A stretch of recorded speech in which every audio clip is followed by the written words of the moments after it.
Introducing NASM One, NASM's ultimate membership program. Unlock access to everything your fitness career needs to succeed.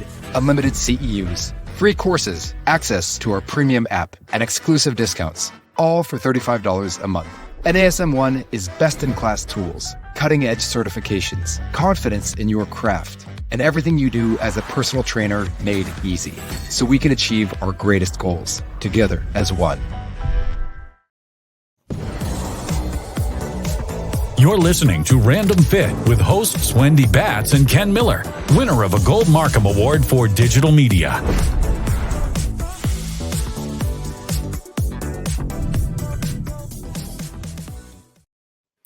Hello, everyone. Welcome to this week's edition of Random Fit. I am Wendy Batts here with Ken Miller, my friend and co-host. Ken, how are you today? I'm doing awesome, Wendy. How are you? You're looking good as always. You know what? You're always giving me compliments. I love this hour, if anyone cares. But how are things with you? Are you good? Everything's great, especially after looking up what we're going to be talking about today with bees. Yes, bees. And as weird as it sounds, I see stuff all over social media about these like swarms of bees that are on like the back of these cars and, like on the side of the houses. And they're telling people, don't touch the bees, let them kind of travel in their pack wherever they're going. And they don't stay wherever they land long. And so that just kind of sparked more interest because you hear people talking about buzzing with vitality and the importance that bees have on our health and fitness. And then also too, our food supply. And these poor little guys are literally under attack between all the pesticides and all the things that people are spraying out there to try to get rid of them. When in all reality, we should welcome them. Yeah. If anything, just move them someplace else. It's funny when we started talking about this topic and I was like, you know what?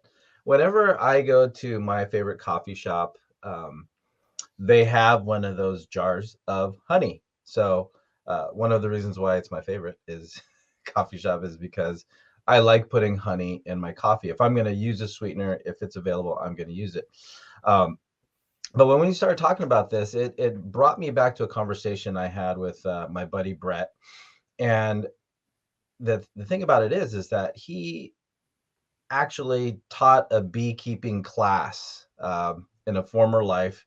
That's what he did. And I just found myself sitting there just listening. And, if you can hold my attention for at least 10 minutes on the topic, I'm bought in, and he was talking about the aspect of keeping bees, and like you mentioned just briefly, and we'll talk more about it, is their impact on the environment, or what they call, and we'll talk about them as biomonitors as far as indicators of health of the environment. But he was going into what it takes to keep orchards, gardens, crops alive and producing the quality of fruits and nuts and vegetables that we want them to.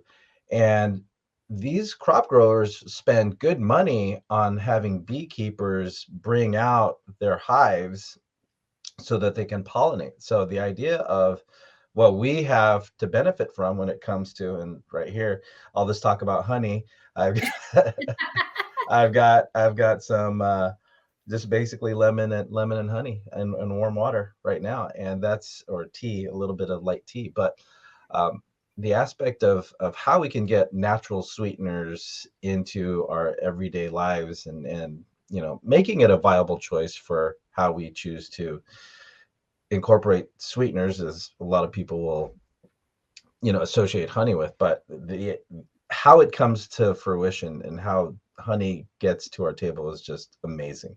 Yeah, well, I mean, one of the things that we first saw was the number one thing is they're huge pollinators for crops. And what they do is they're pollinating to help us, like you said, with the fruits, the vegetables, and a lot of the things that we eat that are grown naturally. And without them, we start decreasing crop sizes and the quality of these fruits and vegetables and nuts even. And, that's part of us having a healthy diet. So when we look at it on a fitness and wellness side of the game, it's really, really important.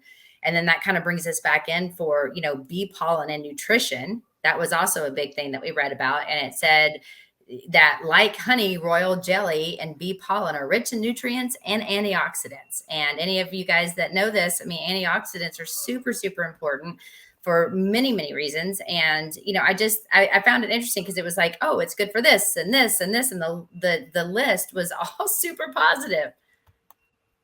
And from that vantage point, you have again, as we talked about, or as I mentioned before, it's a great alternative to just the plain white refined sugar or anything that you might find in a packet. So from that vantage point, it is a viable sweetener, especially if you're like me, if you like honey in your tea, honey in your coffee, you get the sweetness, but you also get those benefits of the antioxidants that are available through honey. So again, just another validator for my favorite coffee shop.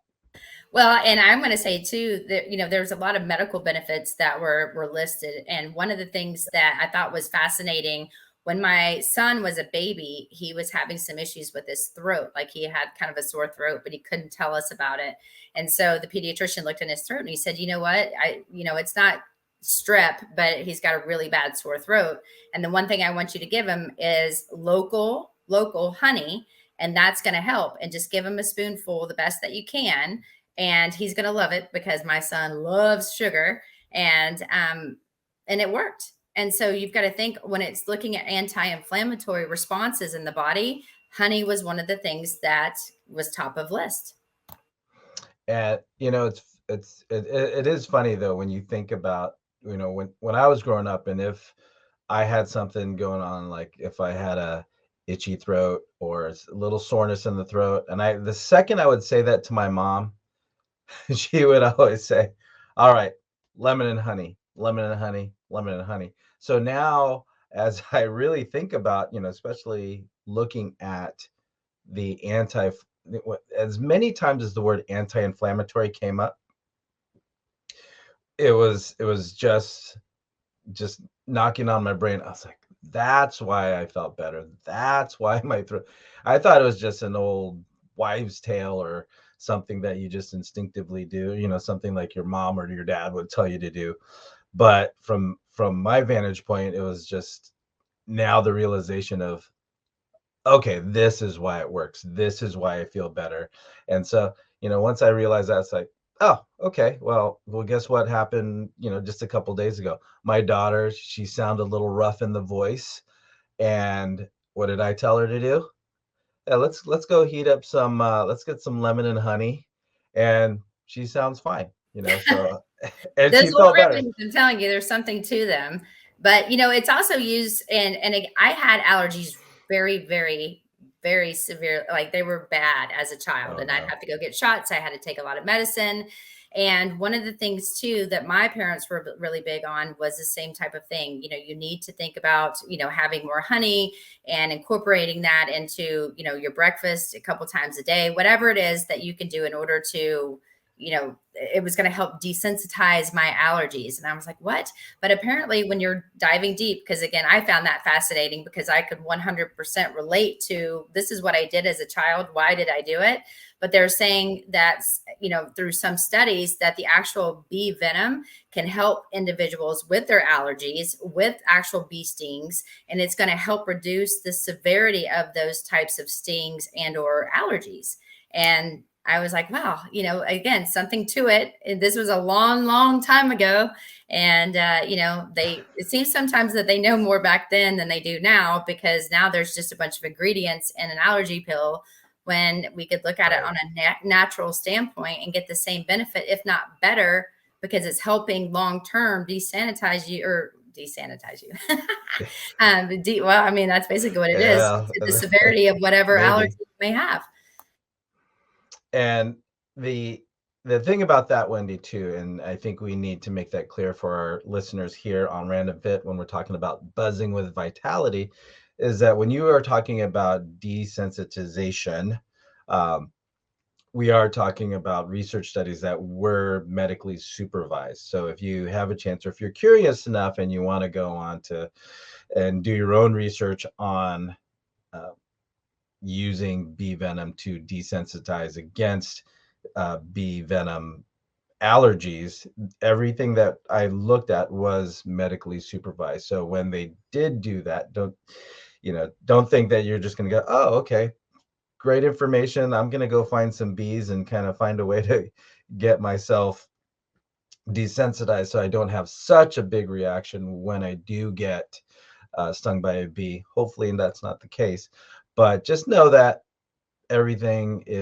was monitored by medical professionals when they did those research studies, and when they actually do those bee desensitization treatments. It's such a big word, Ken. So proud of you. Like 8 syllables. Oh my God. Well, and I mean, we're going to talk a little bit about health and fitness here in a minute, but one of the other things I wanted to point out just about bees in general is beekeepers. And they were saying whether you're doing it as a hobby or doing it as an actual occupation, the amount of physical fitness that it takes in order to do that type of activity or job, because again, you're in a suit, you're having to lift the beehive boxes, if you will. You're having to be very careful about things. So you have to be very mindful of yourself. And when you think about it, I mean, it is a job. It is, there's a lot of physical fitness that has to go around that as well. So if you're looking for a hobby, you should maybe look into becoming a beekeeper. Well, there's, my conversation with Brett when we were talking about his days as a beekeeper, if they had, let's just say, a 50-acre crop of whatever it was, they might have a box or a beehive per, one per acre. And I guess the monetization part of it is, the farmer would pay $10 or $12 per hive. So if you had 50 acres, a hive per acre, and I'm just recalling that, but for round numbers, 50 acres, $12 per acre. I mean, that's not, that's not small money when you talk about that per month.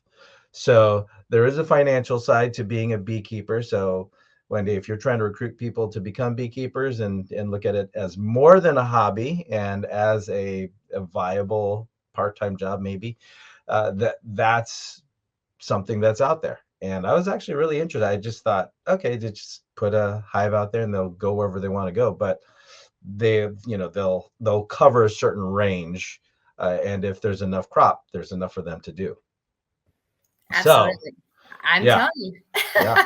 But the aspect of lifting, you have to drive a truck, take your beehives and put it out there. But the other part of it is finding a queen bee per hive. And well, they're out there. Just kidding. Yeah. So that's actually one of the harder parts of being a beekeeper is getting the queen bee. So they have to feed it, certain jelly, and that's what makes the queen bee different from the other bees and the bees, the worker bees.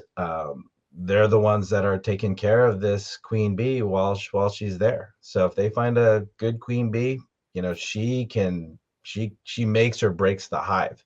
So, and we're not talking about Beyonce, y'all. We're talking about a true buzz bee. So that queen bee for sure.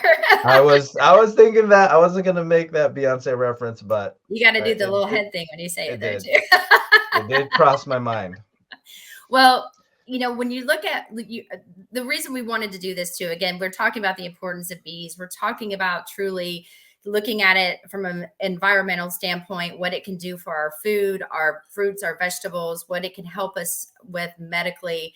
But I wanted to even dive deeper. And Ken, I found some of this fascinating on the health and wellness side. Like when we're looking at somebody that is a performance athlete, is there a benefit with, bees and honey and working out? And there was a lot of things that I found fascinating.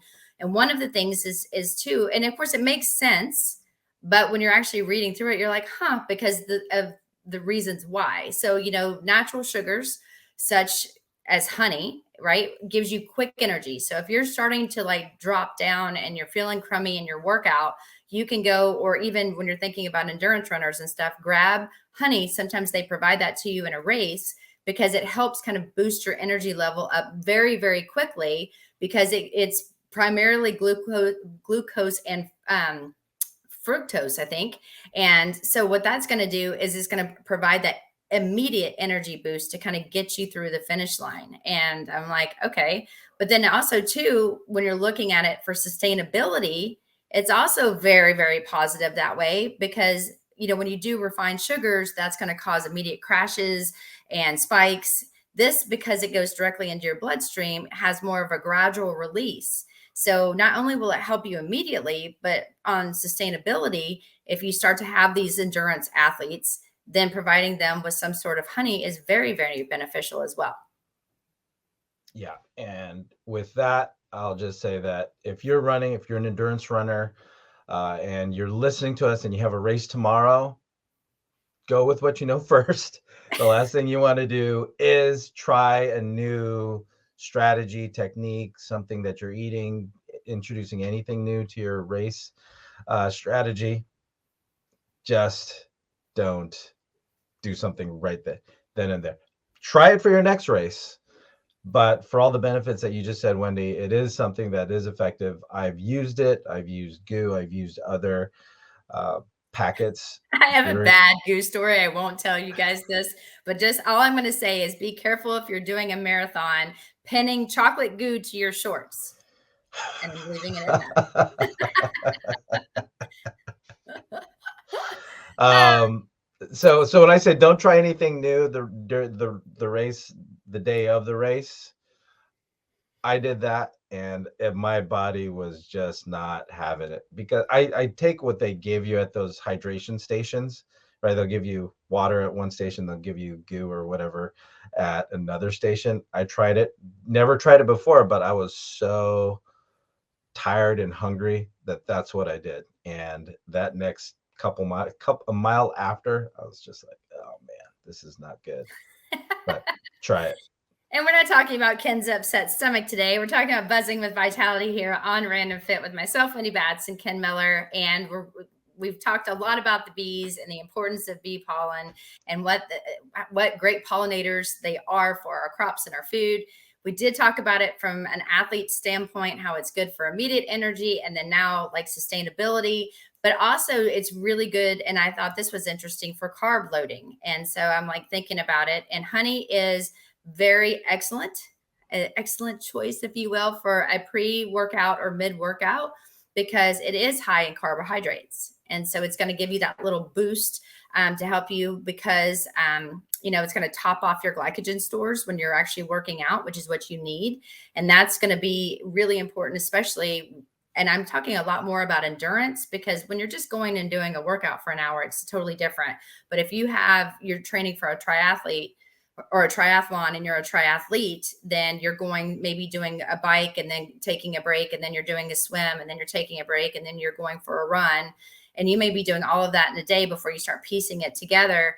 Honey's a really good choice to help you kind of get through those mid transitions, even if there's a big break in between, to try to make sure that you've got enough energy to, maximize your practice time before you go into a race.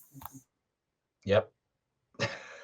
I've never done a triathlon, but I'll say that during runs, that especially on my longer running days, if I'll do like a 6 or 7 miler, that's when that honey just really kicks in, right? So good tasting. I do feel a difference between that and maybe something else, another simple sweetener, especially for an endurance. And for me, 6 miles, that is an endurance event. So it's no triathlon, but that is something that I'll have in my little fanny pack when I go running. I'll have a little packet of that. No, you don't. Yeah, I do. Oh my. Okay, moving on. Also, honey is really great as an antioxidant.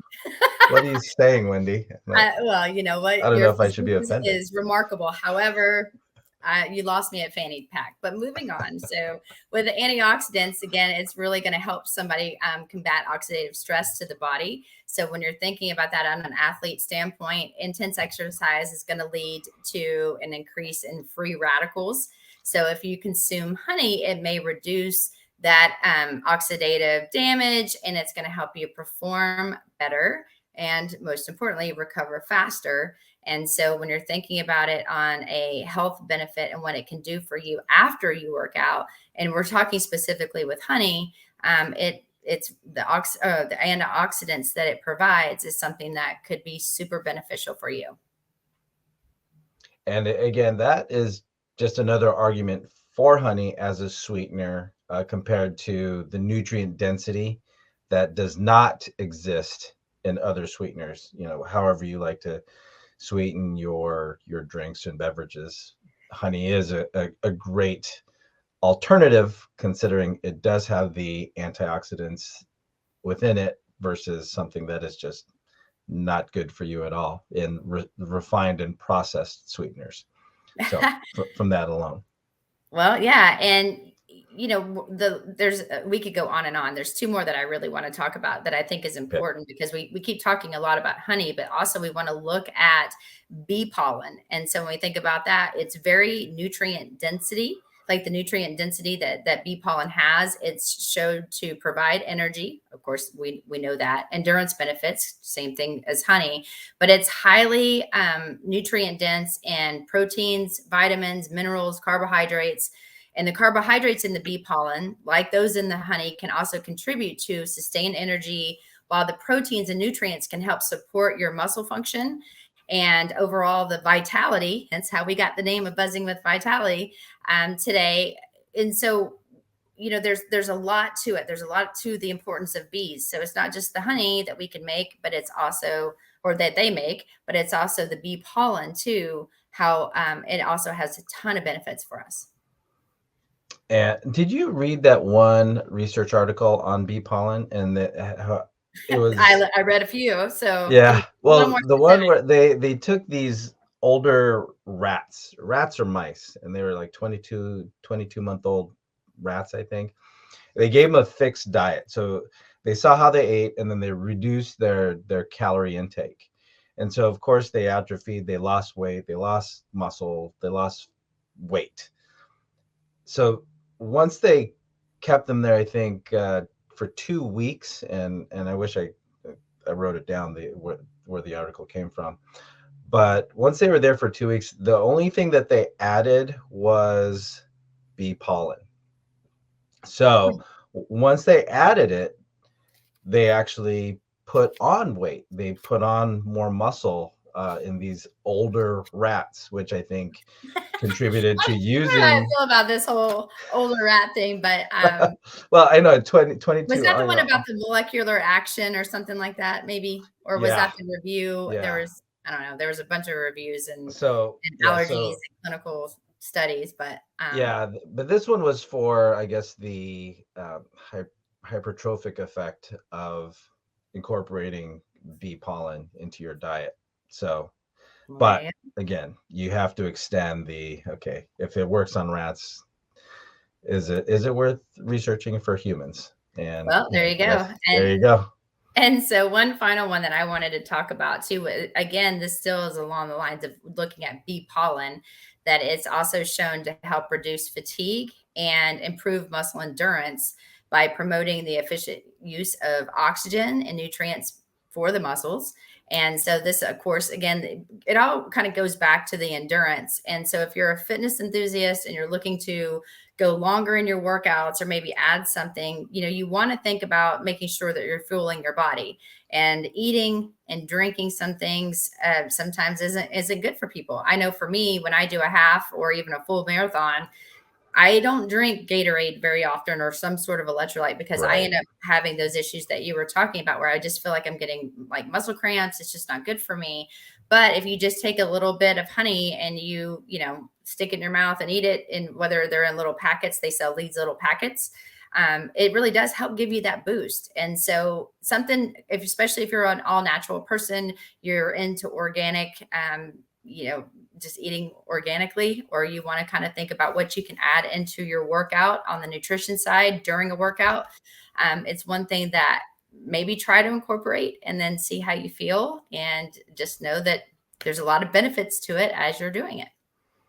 Yeah, the research, again, as I dove deeper into this topic, I mean, there's a lot of information out there, especially you can go into the research journals.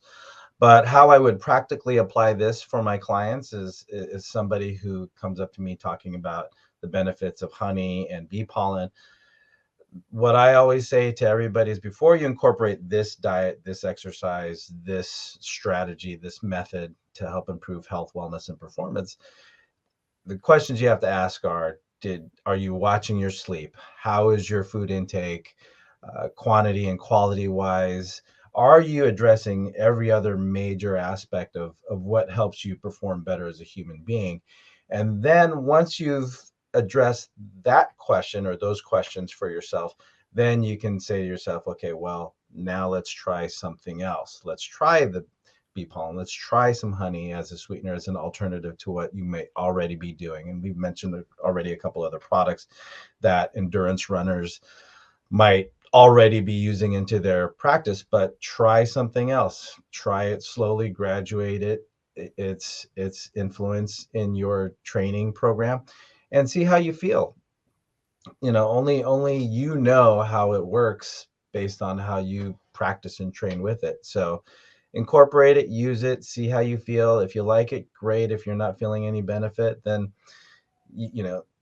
decide for yourselves if this is something that'll work for you. And if it makes you feel worse, then obviously you're one of those people that it just might not work for you. So just try it out. I think it's important if we did a recap. Okay, let's talk about what we talked about, right? It's going to help you if you have allergies. It's going to help you if you have sore throats. It's going to help you if you need some sort of anti-inflammatory. It's going to help you as an alternative sweetener. So if you don't want to use a lot of sugars, like you can use honey. It helps pollinate.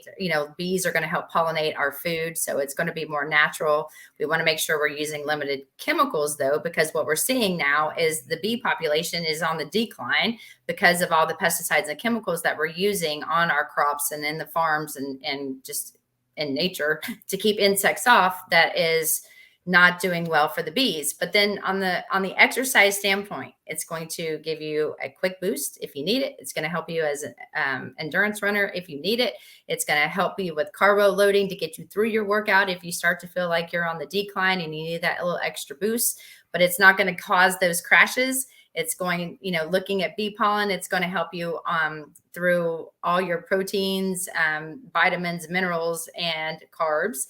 And then it's also going to help with muscle fatigue. So if you're looking at all of this, I don't think there's a lot of negatives that is going to come out of bee pollen or honey. And so to your point, yeah, try it, feel it, but just know if you have a sore throat, maybe try that. If you have this, it's kind of like the My Big Fat Greek Wedding. I don't know if you ever saw that. I'm partially Greek, so like I could tell you the whole movie, but they are always like, that originates from the Greek word or the root word of this, and put Windex on everything. Well, maybe just put honey on everything and see if it works for you.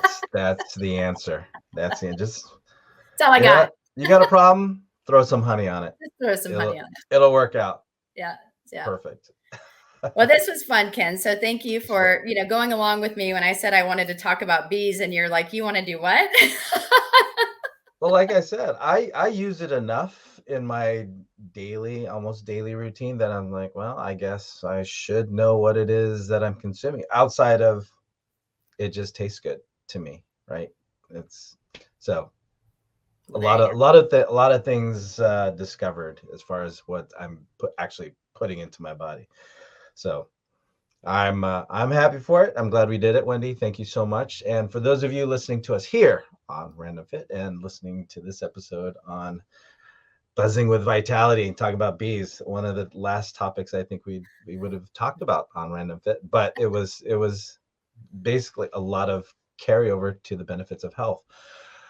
Thanks for listening. Really, really appreciate you taking the time and listening to both Wendy Batts and Ken Miller talk about what we talk about on Random Fit, which is whatever it is that relates to fitness, we do what we can to bridge that gap between what may or may not be related to fitness and what we can prove through research in our discoveries.